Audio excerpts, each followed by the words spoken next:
güzeldir təbiətin, uca dağların, axan çayın, bulaqların, yaşıl bağların. Ne güzeldir təbiətin, uca dağların, axan çayın, bulaqların, yaşıl bağların. Səhər tezdən oyanım, sahilində dayanım, Xəzəri seyr eləyim, budur ancaq diləyim. Səhər tezdən oyanım, sahilində dayanım, şəfəqi seyr eləyim, axı necə deməyim.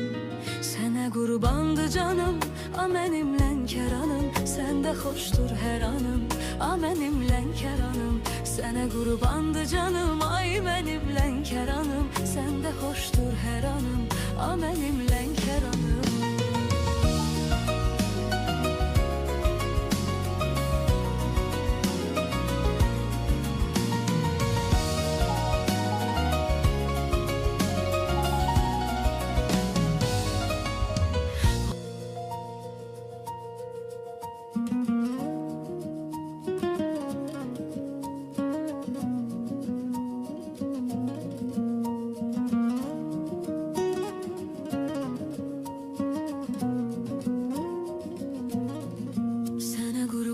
Canım, a mənim Lənkəranım, səndə xoşdur hər anım, a mənim Lənkəranım. Sənə qurban canım, ay mənim Lənkəranım, səndə xoşdur hər anım, a mənim Lənkəranım. Səndə xoşdur hər anım, a mənim Lənkəranım.